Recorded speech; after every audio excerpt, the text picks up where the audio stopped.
Assalamualaikum and greeting. We are from Group 15 and today we are going to present our proposal on rerouting palm starch oil and sugarcane bagasse to produce bioplastic and biodiesel. First, let's take a look into biorefinery. Biorefinery will convert bio-based resources into production of energy and materials. And the common industry that are already commercialized in the world is that pulp and paper industry, food industry and biofuel industry. The aim of biorefinery is to fully utilize all the synergies for a sustainable production, maximize economic growth, environmental and social benefit. And sustainability is always a main target to focus while introducing biorefineries. And biorefineries always consider global warming, energy conservation, security of supply and agricultural policy. Look into our stock of our proposal. The first one is palm oil mixture, or known as foaming, is one of the waste products that is produced when processing palm oil. Foaming is a harmful waste product that cannot be released to the environment without treating it. It is characterized as high organic acid content, carbohydrate, mineral and protein that make this waste product a suitable waste sources for biomass feedstock. Malaysia is known as prominent producer of foaming with approximately 50 million of tons of production at annual rate, and foaming is usually a problem for industry because the cost of foaming treatment is quite large, so it is more economically to cooperate with biorefinery company to manage their waste as well as getting profit for it. The next feedstock is sugarcane bagasse, which is a solid residue that remain after sugarcane has been crushed and removed. For example, 1 ton of cane is processed at the mill will yield an approximately 280 kg weight of sugarcane bagasse. The moisture content of the sugarcane bagasse is 45% to 55% on wet basis, and the main uses of the feedstock is usually as resources to provide heat and steam provider for sugar production and fermentation. Next, let's take a look into our product. The first of our product is bioplastic, which has the ability to fight carbon dioxide production by 30% to 70%. The worldwide bioplastic demand was worth 9.17 billion in 2020, and it is expected to be worth 16.8 billion by 2028. The most use of bioplastic is in packaging business, and it is also to be employed in textile, agriculture, automotive and transportation sector. And our next product is methanol, which is a colorless, lightweight, volatile and combustible fuel. And formaldehyde fill is the primary contributor towards production methanol market. And methanol serves as a fundamental foundation of many chemically complicated products. And our last product is biodiesel, which is a sustainable regenerative fuel made from vegetable oil, animal fat or recycled restaurant waste. The market value of biodiesel is valued at 2,290 million in 2015 and is predicted to grow to 55,880 million toward the ending of 2027. And biodiesel utilize life cycle output. And lastly, by using biodiesel, we can reduce carbon dioxide emission from transportation area that contributes to more than 7% of overall pollution. I pass this to Yong Sing for the next part. Okay, thank you Satish for introducing the feedstock and the product. So this is our proposed overall process flow diagram of the feedstock and the product. So as you can see, the product of methanol will be used as a reactant for the biodiesel production. So this approach is rather sustainable and very environmental friendly. We utilize the product we use as a reactant, and part of it will be sold as commercialized. So I will cover up the conversion of palm starch oil to the production of bioplastic. Okay, from this route, the production of palm oil to the bioplastic, the palm will be pretreated first with the acidogenesis fermentation, and this pretreatment is to convert the carbon chain into a volatile fatty acid as the intermediate product, then followed with the cultivation of PHA-accumulating organism, then aerobic PHA production, and lastly the downstream of purification of PHA. Okay, so in the first step, the acidogenesis fermentation of the palm starch oil is to obtain the VFA as the intermediate product. The acetogenesis fermentation is made out of 4 stages, which are the hydrolysis, acidogenesis, and methanogenesis. The first three steps is to convert the long-chain polymer such as the carbohydrate into the VFA. VFA here means the short fatty acid chain which is highly volatile. But the fourth step is the methanogenesis would further convert the VFA into the methane and hydrogen. So to help this process, we would adjusting the operating parameters such as the pH, organic loading rate, temperature, and hydrogen retention time to stop this methanogenesis to happen. Next, the cultivation of accumulating organism step. In the plant world, this step is to cultivate the organism that will produce the PHA from VFA. There are two approaches to achieve this goal. One is the anaerobic enrichment, we call ANAE, and another one is aerobic dynamic feeding, ADF.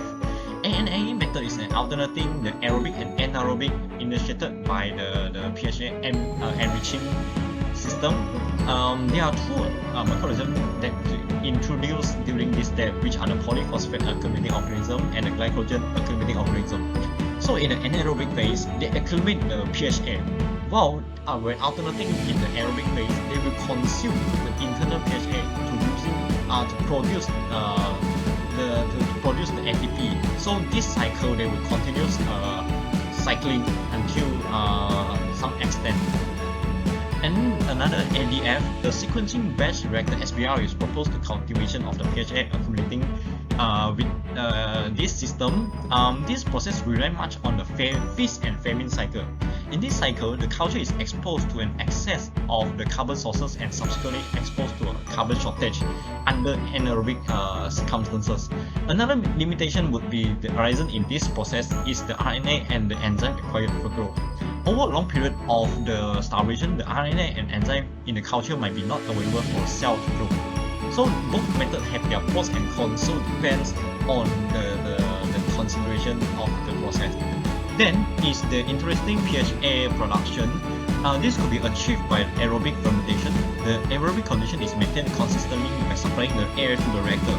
The separated sludge contain mostly the carbon sources will be the carbon sources to the organism, while the VFA will be the substrate for the organism to convert to PHA. So in this reactor, there are no nutrient supply to boost the production of PHA, such as like the cultivation reactor. The even number of VHA such as the acetic acid and butyric acid are preferable to produce the HB, and while the odd number of VHA such as propiononic acid and valeric acid is preferable to produce the HB. Lastly, come to the downstream of this process, the purification. In general, this method needs to carry out after the cell disruption to obtain the PHA produced inside the organism. These separation technology are mainly equilibrium-based extraction. To make it short, aqueous two-phase extraction seems like the most feasible method for this purification due to its low chemical cost and suitable to upscale to industrial size with high yield and recovery. So I will pass the next session to Shatish. Thank you. Thank you, Yongxing, for your explanation. Now let's focus on the conversion of palm oil sludge to biodiesel. Palm sludge oil being the largest byproduct used in Asia makes it suitable to be utilized as a feedstock to produce biodiesel. This particular conversion occurs in three steps. First is the esterification process, in which free fatty acid is converted to fatty acid methyl ester via acid-catalyzed reaction, which also simultaneously reduces the free fatty acid content. Followed by esterification, the pre-treated palm sludge oil is further processed by trans-esterification with the addition of alkali catalyst and methanol to produce fatty acid methyl ester. The final product obtained, which is the biodiesel, comes with a lot of impurities such as methanol, ester, and also glycerol. Thus, to purify it, several methods are commonly used in industries such as dry washing technologies and membrane separation process, which occurs in this last step. To substitute these two methods mentioned earlier, which are trans-esterification and esterification, there are also other alternative ways available to produce biodiesel from palm sludge oil, such as electrolysis and trans-esterification by deep synthetic solvent. Firstly, electrolysis, in which the palm sludge oil is pre-treated via esterification to reduce the free fatty acid content.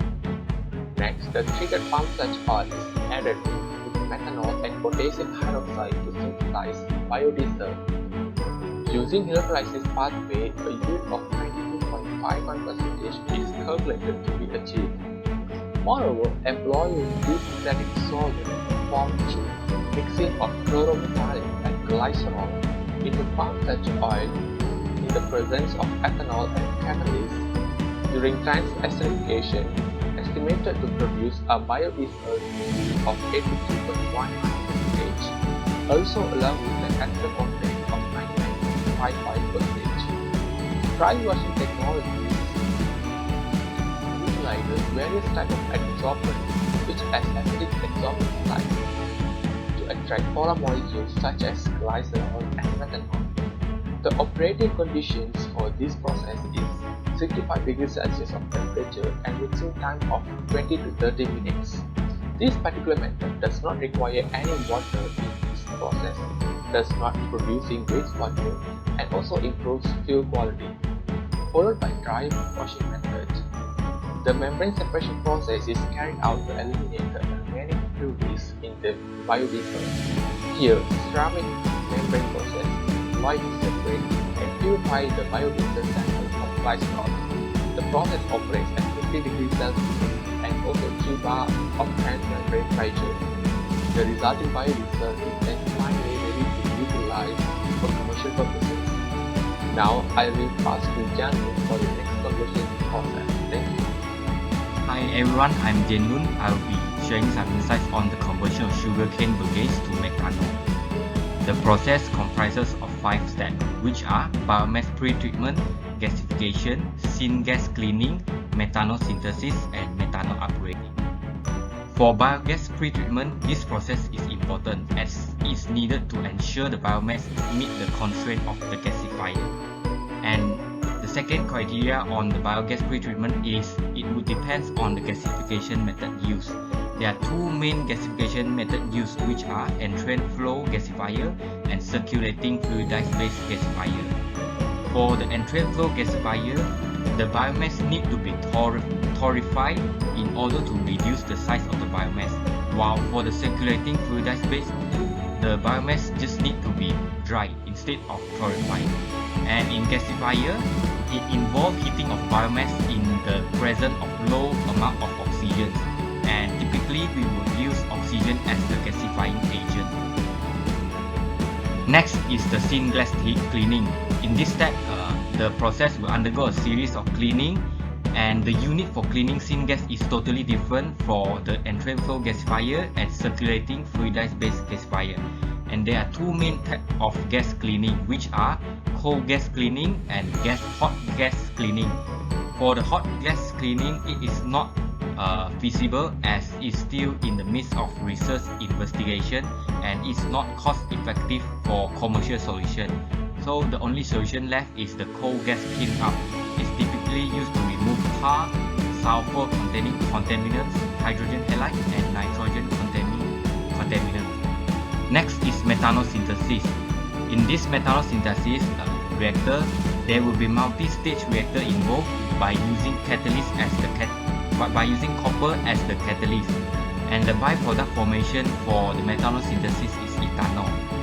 After that, after the methanol synthesis process, the methanol needs to be upgraded by using 2 flash drum and 1 distillation column.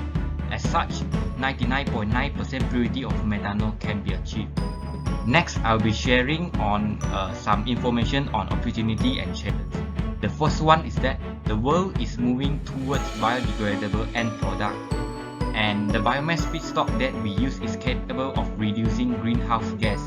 And in Malaysia, for your information, Malaysia is one of the largest palm oil producer in the world, and it would be ideal if we can have a proper waste management of the palm oil mill effluent home.